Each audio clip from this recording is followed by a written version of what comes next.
Hello, friends, and welcome to episode number 99 of Nostalgia Talk. This is the big one, and when I say the big one, I mean the one before triple digits. And joining me for this occasion is Earl Fisher. Hello there. Gosh, if I just put you off a little longer, I could have been number 100. Dang. Well, the listeners will be happy to know that episode number 100 is happening. There was some discussion about it this week. We're just figuring out availability, but you guys know where to go. Nostalgia Talk social media, Facebook, Twitter, links in the description for news about that. But going on to this one, Earl is an actor and voice actor who played Booker T. Bookworm for Barney and Friends and does is it Pasqually? Did I say that correctly? Pasqually. Yeah. Okay, I read it as the first one I started with. Okay. Yeah, in 99, I guess it was. Okay. 98.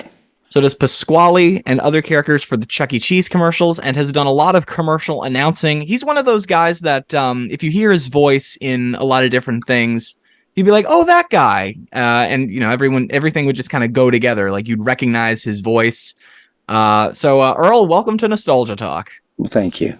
Mm-hmm. So to start off, how did you become interested in acting in general? Oh, well, I think I've always been a little performer. When I was a little kid, my parents pushed me in front of the relatives and they came, sing that Mickey Mouse song or whatever, and, I learned early that, you got extra attention if you were performing. So I think that's where it all started. But when I really got into it seriously was in high school. I had taken a theater arts class because I thought it's counted as an English credit, and I thought, okay, here's an easy credit, I'll go, do a little acting class or something so while I was in this class, the teacher of the class was also the person who directed the school shows, and they had a show coming up in a couple of weeks that was going to open, and the lead guy had decided to quit for some reason. And so she said, we're looking for people if you want to audition, And there was this girl in the class that I kind of liked, and she looks at me, she goes, Earl, you should do it. And she was in the play. You should do that, you should do it, you should do it. And it's like, okay, I'll do it, And so I auditioned, and I got the part. What was the play? It was called Our Hearts Were Young and Gay. It was a play about young people taking a trip to Europe on a steamship or something like that. I don't know. Been a long time. But anyway, it was like amazing, at the end when people actually stood up and, applauded and clapped and they laughed at the jokes and, things like that. It was like, wow. This is really cool, like getting all this attention, and I was kind of like a very quiet person. I was a smart ass. I was always a class clown, but other than that part, I was pretty quiet, and didn't really feel I fit in. And then all of a sudden, there was all these people liking me, So it was like, wow, I'm going to do some more of this. So I did theater, 2 shows a year throughout the rest of my high school. And then I got involved in community theater, and then I went to college and majored in theater. And so I just, spent a long time doing theater. Got both my bachelor and my master's in theater. But about the time I dotted the last I and crossed the last T on my thesis, I thought, this is no way to make a living. This is just, basically go to New York or LA and become a waiter. So I decided I'd had enough of that, and I wanted to find something I could do in the same vein, but wasn't really theater. And so that's why I fell into voiceover. I was just about to ask that if voiceover was perhaps always an interest of yours.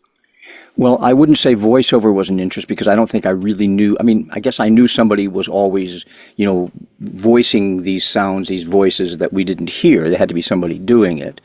It had to be an actor type person or an announcer or something, but never really thought about it as being a career. Yet at the same time, everything I ever did was voice oriented. When I started acting, I found that the easiest way from, to me, acting had to be about disconnecting from who I am so that I could be somebody else. And the easiest trigger that I found, probably because throughout all my youth, I sat in front of the TV and mimicked the cartoons and the television shows and drove my mom crazy, like, I'll stop that, And I mean, I'm sure there's, that's a common story for a lot of people, but nonetheless, voice was always a thing that I was doing and figuring out how to make these crazy sounds and how to sound like that person, all of that. So that when I started, getting involved in theater, it was the easy thing was to put on a different voice, and I used that as the trigger to trigger me into being somebody different, and I was able to not be myself, but kind of approach things from that other person's perspective. So audio, voice was always a very, very important part of my acting, and so it was very natural. Even though I'd never thought about being a voice actor, I really was acting with my voice, ever since I was a kid. So it was just a natural path for me. Well, that makes me kind of wonder if you ever were into doing impressions at all. Like even before you became interested in voiceover, when you said, when you were more into acting, you were more into voice performing with physical acting. Did you ever learn how to do impressions? Well, in a way, yes. I mean, that's really how I started out, because I was trying to mimic what, the cartoons. And at that time, all the cartoons were either done by Daws Butler or Mel Blanc. Right. Depending whether it's, Warner Brothers or Hanna-Barbera. And so, I was always trying to mimic those voices. And then there would be television shows that I really loved, and I would try to mimic the characters on those shows. They weren't cartoons, but they were still very broad characters that, had real hooks to the characterization of the voice. So it was easy to, kind of like try to do that.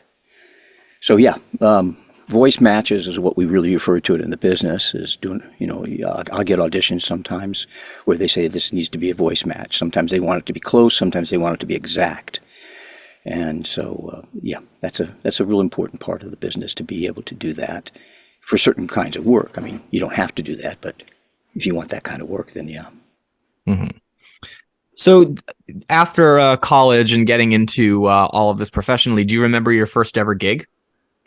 My first voice gig? Yeah. Or gig in general, really. Yeah. Well, I mean, it depends on if you count being paid for it or not. Because when I was in college and I was in theater, again, like I said, everything I did was kind of voice oriented. And people kind of knew that I did voices. So suddenly someone in the advertising department, came to me and said, "Hey, Earl, we got all these assignments we have to do. We have to do radio commercials and TV commercials, and we need someone to do the voice for them. And would you do it?" And so they paid me with pizza and beer, and I thought that was a pretty good deal. But I don't know if it qualifies as my first professional job. My first professional job was also in college. When I went to Michigan State, and they had a contract, I guess it was their film department, had a contract with the country of Iran. This is when the Shah was still running Iran, so I'll give you a kind of a time frame. And it was called the Iran Film Project. It was basically a big propaganda piece. As far as I understand, I never saw it. And they needed people to voice all these different prophets and important people from their history to say what a great place Iran is, and what their rich history and things like that. So they hired me to voice several of the historical characters. And when it came time to pay me, when we were done with the session, he says, "Do you mind if we just pay you in cash?" It's like, "Oh, okay, yeah. I mean, I don't know how this is normally done." They said, "Well, this is not a real popular project because of all the political stuff that was going on in Iran, and they didn't want any record of the people who were participating in it. And so they paid me in cash. So that was my first paid gig.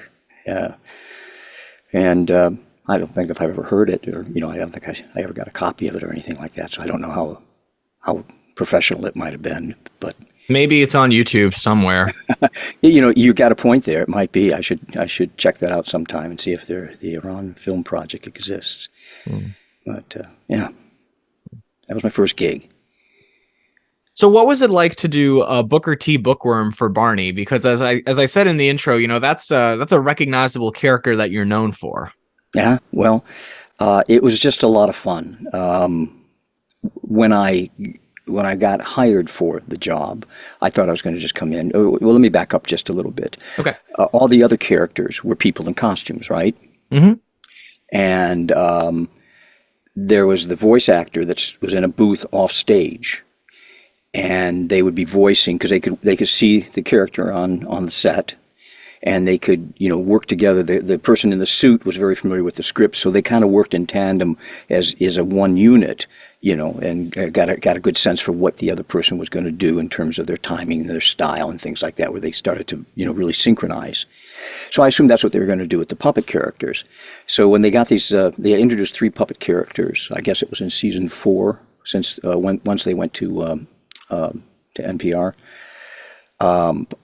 Public radio or public television, and I assumed they were going to do the same routine with the puppets. And when we got there, or not when we got there, but beforehand, they contacted my agent and said, "Hey, we're going to have him do the puppet also, manipulate the puppet." Oh wow! Yeah, and I was like, "Well, that sounds like fun." Okay, it makes sense because it's a much more intimate relationship than and I'm not sure what their reasoning was, but I was glad they went that route. And the only thing was I had never really, operated a puppet professionally. Was it ever something that you were interested in? Oh, I mean, as a kid, yeah, I used to love playing with puppets, but because, if you had a puppet, that means it had to have a voice, and, gave me the opportunity to come up with some voice. Yeah, that's the crazy thing, is I've interviewed a lot of people at Muppets, and they do a lot of these iconic characters, like Marty Robinson, who does Telly and Snuffy, Peter Linz, who does Ernie.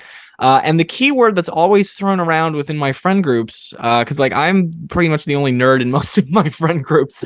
And the thing that's always thrown around when we talk about that is, oh, it's so cool that the people who do the voices. And I mean, of course they would say that, because the voice is what we hear. Mm-hmm. And we see the physical movement of the puppet, but we don't see what goes on below the frame. And it is a lot more of a physical job, because it really does have to look like it's believable. Yeah, well, and for that very reason, they brought in someone from Children's Television Network to, I think, in fact, he might have been the person or been involved in actually the making of the puppets. That's cool. So they were that person was very familiar with what their intention was in terms of the, expert puppet makers make the puppets with a sense of what's their personality, right? Mm-hmm. It's not just like, here's a dog, what kind of dog is he, and so they are already thinking about the ways they can get different looks, different expressions out of that puppet that would be keeping with its character. So this person came in and trained us on the basics. I mean, I think, I don't remember for sure, but it was more than one time, but I think it wasn't probably more than 3 times that we had classes for half a day. And they taught us the basics about puppet work and, how to, the biggest one is like most people, when they do a puppet, they just go, like this. Well, if, with the eyeballs sitting up here, if you do that every time that it opens its mouth, the eyes look up to the sky. And it's like if a bobblehead would be talking to you. Yeah, exactly. We keep eye contact while we talk. So he said the most important thing you do is you keep this surface straight, looking at the person that you're talking to, and you just move the bottom for the mouth, not the whole thing. Which as a kid, I always kind of thing. So it's just like that. And then showed us different ways to get different expressions by the way it tilts its head. And each puppet was a little bit different in terms of how to get those expressions. So it was a very, very helpful thing to get that kind of training. And Booker T he was a worm. Right. So he didn't have any arms or legs, and he would pop out of the bookshelf between the books, and talk to the kids. Hey, how you doing? Kind of thing.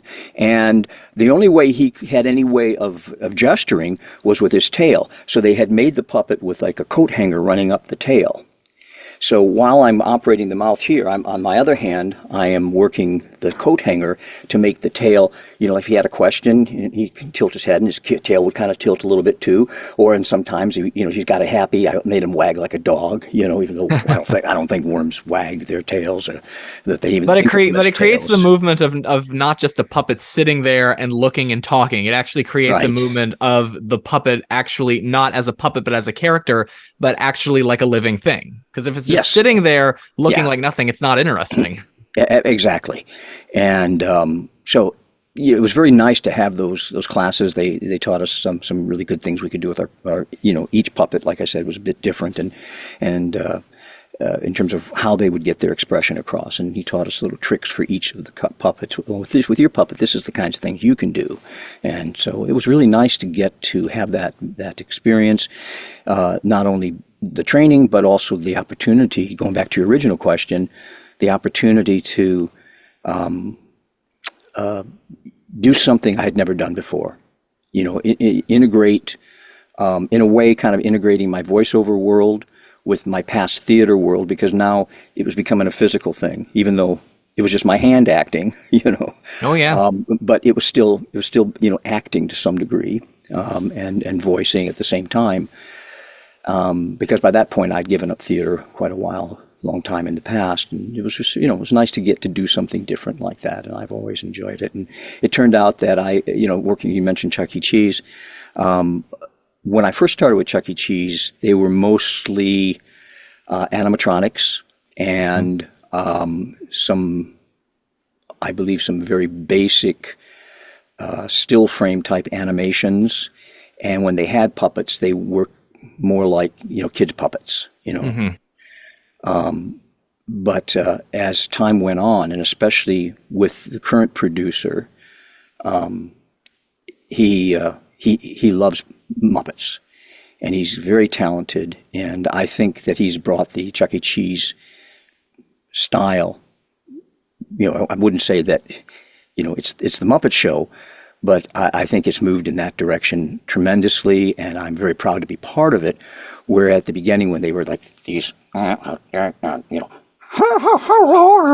just like, I think it would scare the kids more back then. I was just about to say that. Yeah, it sounds creepy. Yeah, you've never seen those animatronics? It's funny. Chuck E. Cheese is more popular in America. I didn't think there was a Chuck E. Cheese in Canada until recently when I talked to Andy Hayward, who's a puppeteer who contributed to a lot of Chuck E. Cheese commercials in recent years. He lives in Toronto, and he told me that there apparently is a Chuck E. Cheese in Toronto. Have I seen the Chuck E. Cheese animatronics? Not really in person. Well, I think they got better over the years, but when they first started out, especially if you go online and just look at some of the pictures of the early animatronics, I mean, they really look scary. Oh, yeah. So it has finally come around to the point of being something that's very, very, very Muppet-like, and the sense of humor, the production values, the puppet work. I can't say that I'm an expert to be able to judge that, because my own experience was, Booker T. But I don't know. I think they're doing an incredible job with it, and I'm very proud to be part of that. And so my point was, as it turned out, I started doing puppet work with Booker T, but ended up doing a lot more puppet work down the road with other things like Chuck E. Cheese. Yeah. That's great. And it's so nice that with Chuck E. Cheese, that with the, as I said, there's a lot more puppets in the commercials. It's nice that we're seeing that in television these days. Obviously the Muppets aren't as popular as they were, but like and not just with Chuck E. Cheese, but I've seen a lot of commercials where they have like humans interacting with puppets, and in this day and age, it's all animation and stuff. I love animation like so much actually, but at the same time, there's something really magical about puppets. Yeah, because we know that they are that they do occupy real 3D space. Right. Yeah. It's not like a 3D perspective kind of thing that can be done animation wise. These like especially what Sesame Street was really good with is bringing all these little children on the shows or doing interviews with, they would be like, I was just thinking that, cutaways, and the kids, they would look at those puppets as if, They forgot there was somebody down there doing it. Yeah. They just saw the puppet, and it was to them it was as real as any other human being. And I think that is an incredible power that they have of just making you feel like no, they exist. Yeah. They do exist, and they do come to life. Well, I'm friends with Noel McNeil. I don't know if you know Noel. No, I don't. Okay, Bear from Bear in the Big Blue House. Okay. Yeah, and he told me a little story that a kid came to visit the set of Sesame Street years and years ago and wanted to meet Oscar. And so Carol Spinney, who played both Big Bird and Oscar, he puts the Oscar puppet on his hand and goes, "Hey, how you doing?" And the kid just stares weirdly at Oscar and is like, "That's not Oscar. That's an Oscar puppet." Really? It's like just waiting for the big stars to come out. Yeah, yeah. It's like what you said, it's so real. Like but this kid was no dummy. I mean, I've seen I see you doing it. Yeah, like, and I've seen, Jerry Nelson with The Count when there's a kid. I mean, not in person, but like in videos. I've seen Frank Oz or Eric Jacobson with Grover, Kevin Clash with Elmo. The kids don't care about Jerry or Frank or Kevin. They care about the puppet that is hanging off of their arm. Exactly. And, it's in theater, we called it the, what is it?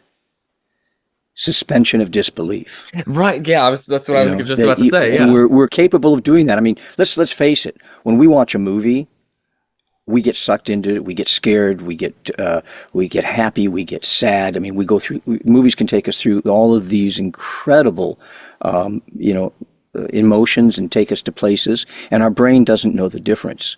Right. We're capable of just suspending. We know that's a movie that, there's nothing happening in front of me that I need to cry over, but yet we get sucked in because we have this ability to go with it, and I think, puppets are very, very good in that direction. And I used to be a member of a volunteer organization called the Clown Ministry here in Dallas, and we would go to area hospitals, especially the county hospitals and places that didn't have a lot of funding. They call it child life programs. Most hospitals have a child life department, and their responsibility is to try to make the quality of the stay as nice as possible for the children who are stuck there for days, weeks, months, even in the hospital. And the bigger hospitals that are funded well, they usually have really big staffs and of people and activities, and they can do a good job at that. But the county hospital doesn't have much money for things like that, so we would come in there every week. And we'd either go around to their beds if they couldn't get out of their beds, or if not, then they'd all be in the playroom together, and we'd come in and just goof around with them. And we often used puppets in that, just this little hand puppets. In fact, let me see, I might, yeah, I still got one of them right here. I keep puppets if it's a thing for me. I don't know, it's just goofy, but he's missing an eye now. But this little guy was his name was Stinky, so I kept him in my clown pocket. And You're always Stinky the dog, Hey, what are you doing? And the kids, that's what I was talking about earlier, they'd forget about me. I mean, I wasn't dressed up like a clown with blue hair and a hat and, silliness myself, but, they would just focus right in on the dog, and they would have a conversation. So sometimes they were afraid to talk to the clown, but they weren't afraid to talk to the dog. And, things like that. I love puppets. Yeah, absolutely. So what was that like having kids around Booker, like on Barney? Because obviously they would be within arm's reach of Booker, and to them it's so real. To be around the kids and Booker? Yeah, you mean the actor kids? Yeah, the kids are on set, right? Yeah, they were those kids. Those kids were pretty professional, And some of them became big stars, like Selena Gomez, Demi Lovato. Yeah, yep. They knew they had a job to do. They were focused on doing a good job, having their lines ready, knowing what their blocking needed to be, where they had to go, what they had to do, and there wasn't a lot of even though some of them were, I guess, maybe 8 years old. They they were focused on doing the job pretty much, is my experience, and they didn't really come over and say, "Oh, can I talk to Booker?" Oh, Or wow. something. No, there wasn't any of that I recall. Mm-mm. Okay. Did you hear about the upcoming Barney reboot, by the way? Yeah, yeah. I had been contacted by the legal department Oh, about it, because they would have to pay residuals. So they wanted to find out how many of the people involved were willing to, go along with that. And so so they yeah, did. So they didn't invite you back? my understand. Oh, okay. My understanding is what they were talking about, and maybe this is Okay. different than what you're talking about. Is they were just going to re-air the whole Oh, series. Yeah, oh, the original okay. stuff. Yeah, Oh, as opposed to it sounds like you're talking about actually redoing the show. yeah, they're doing it animated now. Ah, no, no, they didn't contact me. Darn. Oh, Yeah. oh, sucks. Maybe Booker will return at some Yeah, point. maybe they aren't using them right now, and at some point they'll give me a holler. Who Could knows? be. Hmm. Yeah. And we were talking about Chuck E. Cheese. What's it been like to do characters with them? Oh, well, it's a blast. I mean, I've been doing Pasqually for what, 25 years now. Oh, nice. Yeah, yeah. So he's kind of an alter ego of mine. I mean, you can't, I think most actors will tell you that every character they've ever played has somewhat of them, something about themselves in it, their alter ego of some sort, some piece of it. Hmm. But my training, both in theater, the kinds of shows that I used to watch when I was really young, that I kind of tried to mimic, all of that kind of character work was very broad, very what we would refer to as cartoony. Where nowadays a lot of the animation they're going for a real filmic kind of approach, very grounded, believable, real characters, even though they're drawn, and they may be, a strange creature. They're not going for that cartoony sound for a lot of the stuff, especially all the big, what am I trying to say here? The feature animation stuff.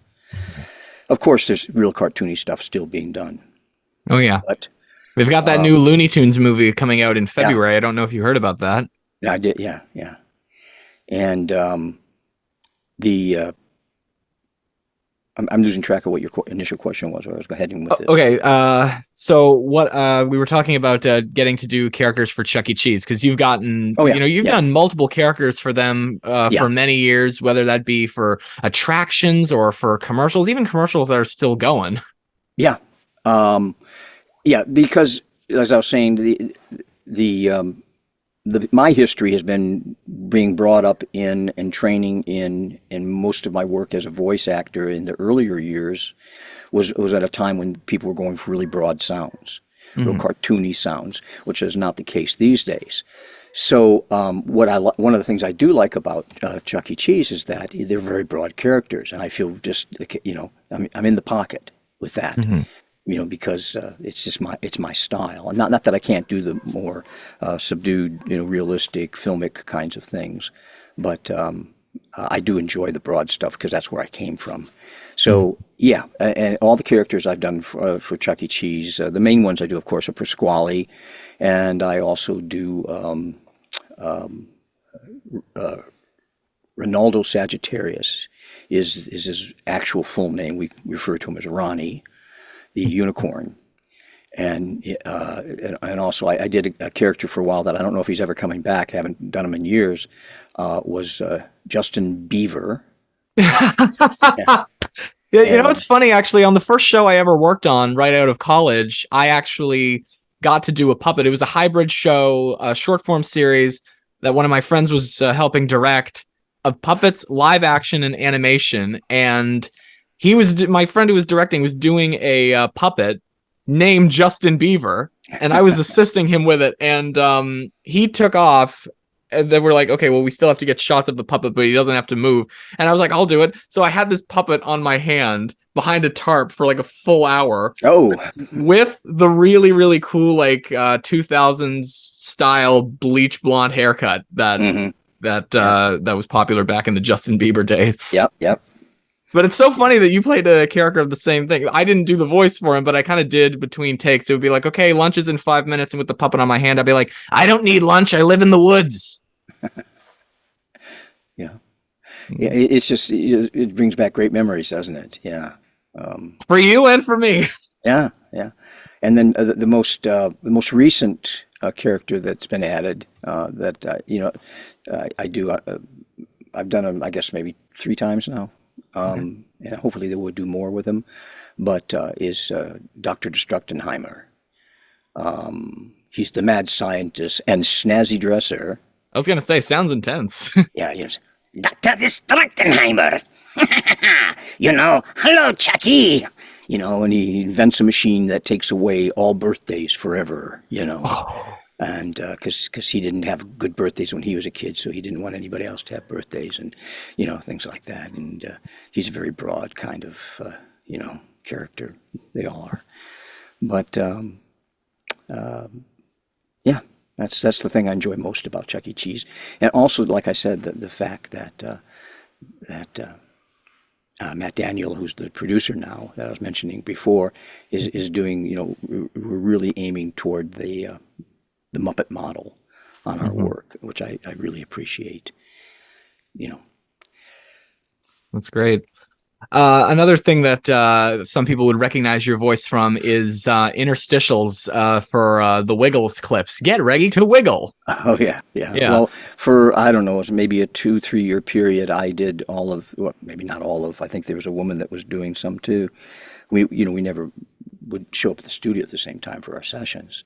So I don't know if there was anybody else that was doing them, but I did quite a few of the promos that would either get tagged on the front of the home videos or on the back end of the home videos. And if it was a home video that had 2 different, Bob the Builder and Angelina on it, there might be an interstitial in the center where, there was another promo promoting all of the different products that Hit Entertainment was distributing. Because Hit Entertainment was it had this global distribution network, and so you had all of these other great children's character animations like Bob the Builder and Angelina Ballerina that here distribute ours too. So anything that they were distributing, we would do promos for. It wasn't just promoting Barney; it was promoting all of these other characters, even like Shelley Duvall's Fairy Time Theater, which is more of an adult piece, but kids get it too. They're fairy tales. Right. But I did, I don't know, dozens and dozens of those, I'm sure, over time. And another area that you might not be familiar with that's in the same discussion is for about a 2-year period, I wrote and voiced quite a bit of stuff for Radio Disney. I think I saw that as I was researching for this, because I listened to Radio Disney when I was younger. The first album I ever owned was a collection of songs that were on Radio Disney. It was Backstreet Boys, Britney Spears, 98 Degrees, Will Smith, and now I annoy the crap out of my friends with these things. Yeah, I get that. And I think actually Dean Wend, who was Barney, was on that on that CD. Yeah. Yes, I knew Dane. We worked at Radio Disney together, and then when Bob West decided he'd had enough of doing Barney, Dean ended up getting the job. Oh, yeah. So, but Bob West was the original Barney, and it was really nice there because my background is not just voicing. When I got started, I had an agent, and I would get auditions, and I'd get bookings every once in a while. But I was thinking, I want more. So I started thinking, well, if I can't get them through, that process, why don't I just go out and get my own clients and do my own voicing? So I had a buddy who's been my best friend since 10th grade, that he also ended up here in Dallas, and he had gotten a degree in advertising. So I said, hey, Marty, why don't we start a little business doing comedy radio?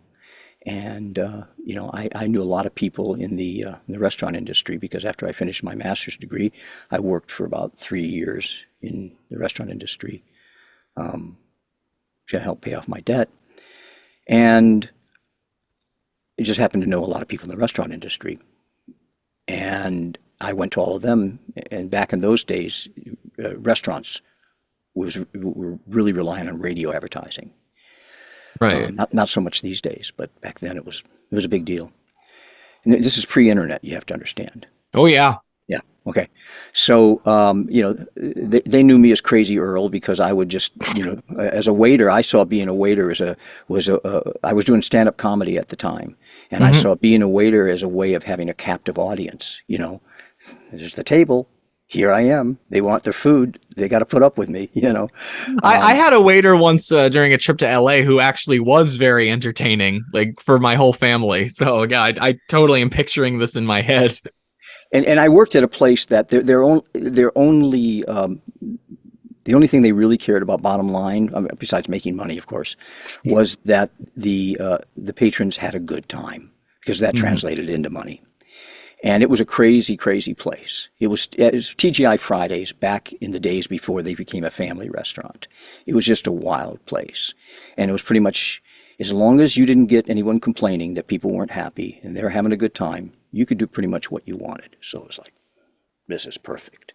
And I would take the animal heads off the walls, the stuffed animals and stuff. They used to have a lot of that, along with the canoes and the picture frames and all the weird shit they still have. Like a hunter would, like a mounted head? Yeah, a mounted head. Okay. Like it was a ram and there was a deer and whatever. And I'd bring them over to the table. And of course, my comedy was all voice oriented. So I'd have them having conversation with people at the table. And then it went from that, you just keep pushing it, see how far you can go. And so, after a while, it was like, I thought, it was all very spontaneous. And one time I'm talking, and they were all done eating. And I said, are you done with those? You can eat any more of those potato skins? I'm full, say, well, do you mind? Huh? You mind? He said, okay. Eat on the plate. And it just went from that to, once you break the barrier, you just go a little further next time. And the general manager of the place, I think at first, he just really wanted to fire me. But nobody ever complained. And people would, ask, can I have Earl's section? Not that I was the only person that got asked for by any means, but they liked you because you were funny. Right. They knew they were going to get some entertainment out of the deal. And so I just had a great time doing that kind of thing and doing characters and just pushing the limit. I'm not sure how I got off on this tangent, but it's okay. That actually was very interesting. But stand-up comedy and it's been part of me for forever. That's what I do. So I was telling you, I actually I did something besides that. So yeah, so we formed a little advertising agency doing specifically comedy radio. And I'd go out and they'd say, yeah, sure, Earl. Yeah, you can do it for us, and we'd write it and produce it. And I'd do the voices for it. And, I'm getting work. So I actually built things for my reel. And then after a while, I realized that we had a pretty substantial business going there and that it was actually able to do a better job if I wasn't trying to be the writer, the director, and all the voices, that I'd do a better job by hiring other talent. So I started hiring other talent and eventually got to the point where I didn't hire myself that much anymore, which was the whole point for starting it. But I did turn into being also a writer, director, and producer. And so when I went to Radio Disney, one of the reasons I got the gig was not just because of my voice work, but because I had a lot of experience doing things for children and doing, comedy and as a writer. So we would sit together, like in a group of 4 or 5 writers. We'd meet up and we'd sit and we'd brainstorm ideas for either these little mini shows that they had on there. I don't know if you remember, like The Adventures of Bud and Iggy, and they'd have one about geography, one about science. They have all these different little stories that taught different kind of subjects.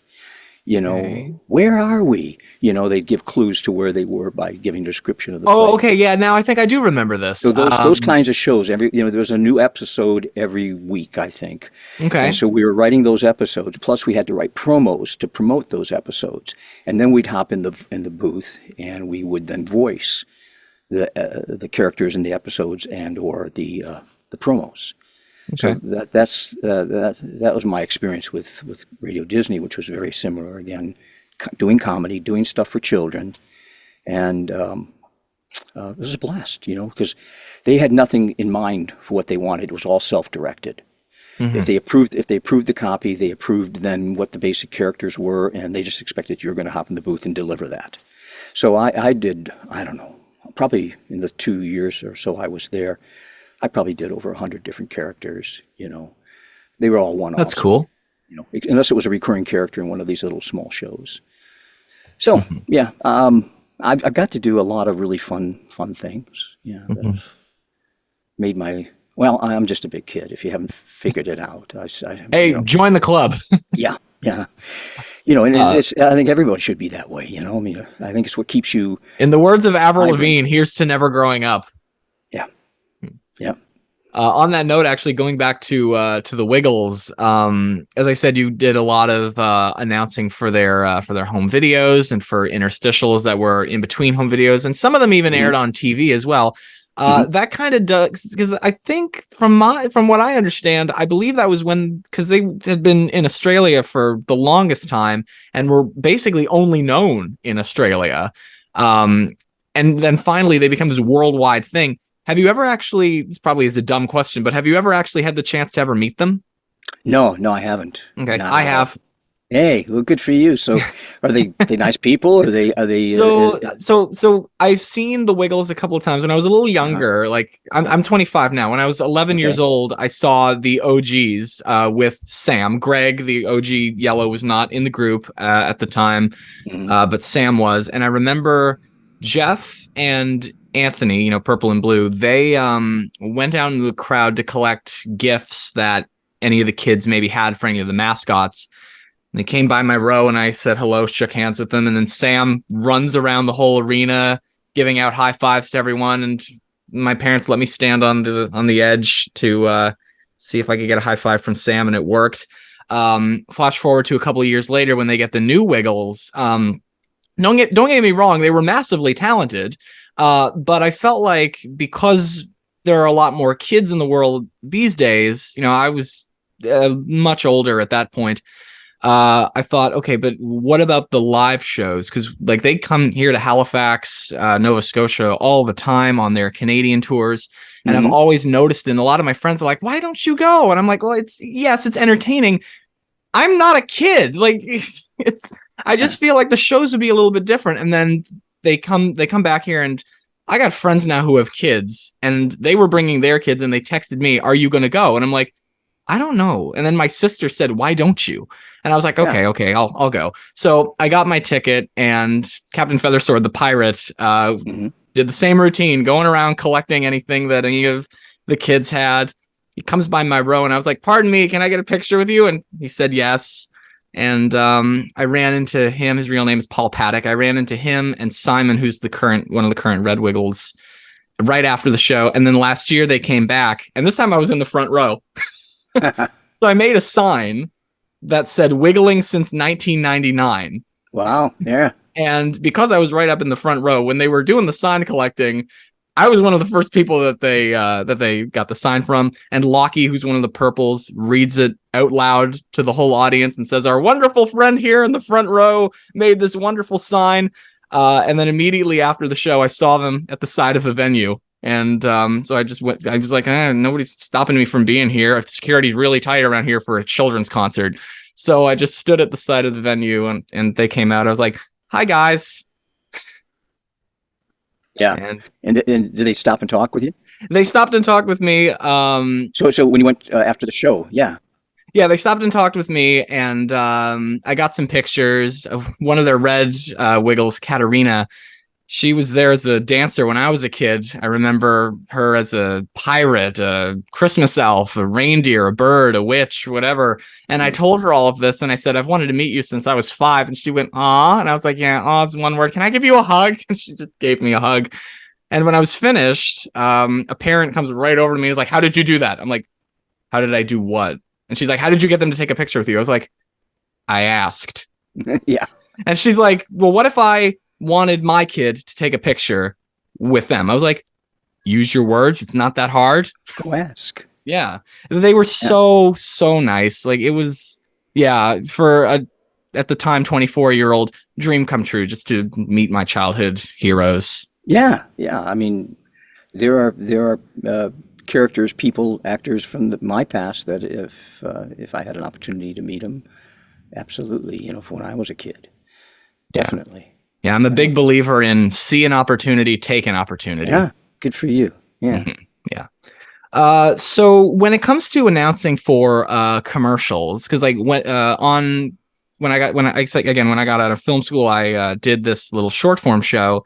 And in addition to helping puppeteer on it, I mostly just worked behind the scenes, but we were a short crew. So it was like, okay, you're going to be doing this character. You're going to be, or sometimes it would be like, who wants to do this character? And there was no audition for it. It was just because of the short amount of people that we had. It's just like, if anybody's interested in doing this, let's just hear it. And so I did a cartoon character for it. I was going to do a scratch voice for it, but then I ended up surprising myself and really liked the voice I came up with. And I said, can I?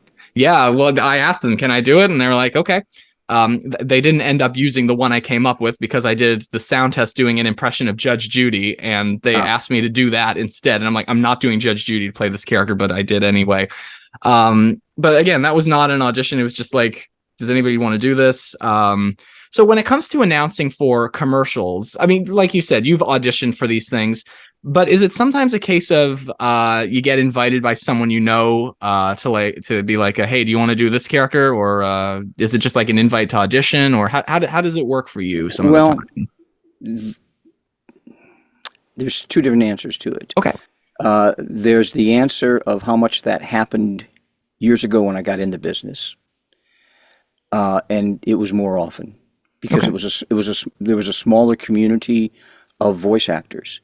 And because it was pre-internet, it was usually, you know, you're like out in Dallas. And so you have a lot of big advertising agencies in Dallas. You have a lot of production companies in Dallas. Especially back then, there was a lot of production going on.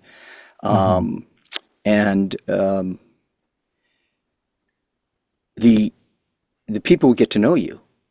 Right. You know, and you worked on one job, two jobs. And very often it was just like, I'd have people write stuff for me, you know, because they knew this is something Earl could cover. It'd be just what we need. And, you know, they would write it, knowing my style or likely what I would do with it.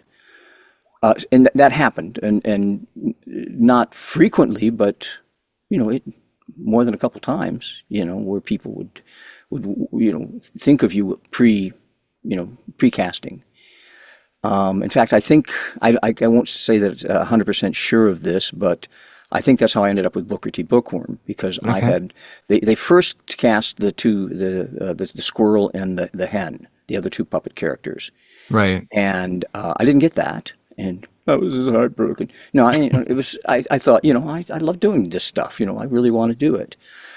And then it was maybe a couple months later, my agent called and said they want to meet with you, go over to the studios. So I went over to the studios, and they said, well, we have another character, and we'd just like to talk to you about him. What do you think we should do with him? Well, and they showed me the puppet, and they, you know, read these characteristics off to me and stuff like that. And, you know, we're trying to figure out what he should sound like. And so I just started playing around with it. And, you know, you kind of get in the sandbox and play. And they would say, well, can you make him more this way or more that way? Or what if he was this or what if he was that, you know? And they go, oh, that's interesting. What if you made that, you know? We would just, I don't know, we played around for about an hour, just pushing the voice around, the character around to see what we could end up with. And it almost felt like as if they had just called me in as a consultant or something, because I mean, they didn't say, we want to hire you to do this, or they didn't say this is an audition. You know, auditions usually take 5 minutes, 10 minutes at the most, you know, and then you're out the door. And like I said, I was there for, I'm guessing maybe about an hour or something. It was quite a while we played around. So it didn't feel like it was an audition. And I just thought, okay, well, at least they're thinking of me, that I'm on their radar. And I know I was on their radar because I'm sure that, I did a decent job on the previous audition that I didn't get. And that happens a lot, where, they'll see you, or they'll know who you are based on previous auditions, and they'll keep you in mind. So when my agent called and said they want to book you for Booker T, it didn't surprise me at all, because it kind of really felt like they were leaning in that direction, given the fact that I seemed to be the only one there. But that happened a lot more frequently, but still happens now, but in a different way. Okay. There are so many more people now that are trying to get into the voiceover business. Oh yeah, it's super, Thousands. super competitive. Yeah, like when you were competing against people in your same region or your same market, I was competing for any job against anywhere from maybe 10 to 30 people at the most. Yeah. Now it's like from 1,000 people to, I do a lot of workshops where with casting agents, where I get to, they're holding workshops and I'm there to learn from them. And they often talk about the fact that for every job that they're casting, it's very often 300-400 auditions they have to go through for each My voice. gosh. Yeah, and it's just this massive amount. And but if you consistently do a good audition, that they go through it and they listen to maybe the first 5 or 10 seconds of your audition. They don't listen to the whole thing. They don't have time for that. Right. And they can tell within those first few seconds whether you're kind of in the ballpark or you're definitely not. If you're definitely not, you go in the reject pile. If you're kind of in the ballpark, you go in the maybe pile. And then they go through that maybe pile and they listen a little bit further in, and they're looking for some other things, and they keep narrowing it down. But if you're consistently doing good auditions, that you end up in that maybe pile, or maybe even go beyond that down to, instead of they pick 30 people for the maybe pile, and then you make it down to the 20 people pile, if they see your name and they hear you and they go, oh, I remember that guy from blah, blah, blah, blah, blah. Sooner or later, they know who you are. Right. And you often, I've had casting directors contact me directly recently about auditioning for something. They weren't just casting me in it automatically, but they thought about me. Instead of going to my agent, they would just go and ask me if I wanted to audition for it. And of course, I could run it through my agent, But, so it does happen, but it doesn't happen as frequently and as easily, at least in my experience, as it used to, just because of the massive amount of people that are, trying to get into the business. And, I've talked to other voice actors that, they work all the time, and, they're total 100% pro, and they'll still tell you that they might get one job out of 50 auditions. There's so much competition. Very much, yeah. It's but see, for me, I want to work, and money is nice, but I'm at a point in my life where I like to play. It's what I gave up all the writing and producing about 6 years ago. I just said, I'm not going to do that. I want to focus. My daughter had just gone off to college, and so we were empty nesters. And it was kind of, when certain major things in life like that happen, it gives you the opportunity to pause for a minute and say, okay, I'm moving into a new part of my life. What do I want that to look like? What do I want? The reasons that I did what I did in the past had a lot to do with the fact that I was a father. I was also a stay-at-home dad, and I had to take care of my daughter, and you make decisions based on that. But now when that was over, it was a new opportunity to rethink my life, and I said, I don't want to do that other stuff anymore. I want to just do what I love doing, and that's the voice acting. So that's what I'm about. Auditions are just as joyful to me to get to do an audition and say, this is what I would do with the character, as it is to get the job. fact, they're a little more joyful because when you got the job, the pressure's really on, and so it's a different experience in the booth when you're just there to play and show them what you think they should, what the character should be like, as opposed to when they've hired you, and sometimes you've got 4 or 5 people sitting on the Zoom call, and they're all like evaluating the writers and producers and whatever, and so the pressure's on a little, and it feels a little different, but it's all joyful for me to just get to do it, and whether my odds are 1 in 50 or 1 in 100 or whatever, it doesn't make any difference. It's okay. I'm doing what I love doing, So, love that. Yeah. So is there anything you want to say to wrap up? Follow your dreams, and try not to go at those dreams with expectations. Right. You can't be hurt if you're not expecting anything, and just, go at it with all the love of the joy that you can bring it to it. I think that for anyone's career, no matter what it is you do, I think that would be a good piece of advice. That's great. Well, Earl, thanks for coming on Nostalgia Talk. Yeah, thank you. And to everyone out there listening, we got a big announcement coming up, and I'm sure you know what that is. Episode number 100. I am very happy to announce that. I'm not announcing who it is yet. We haven't finalized that. But I'm very excited about it. There's been some discussion about availability right now. We're just kind of working that out.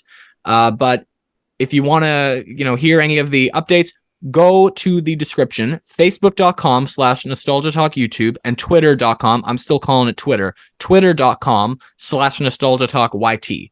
That is where you're going to hear updates about any upcoming shows, whether that be 100 and 101. We're coming back after 100. Don't worry. We're not ending this after triple digits.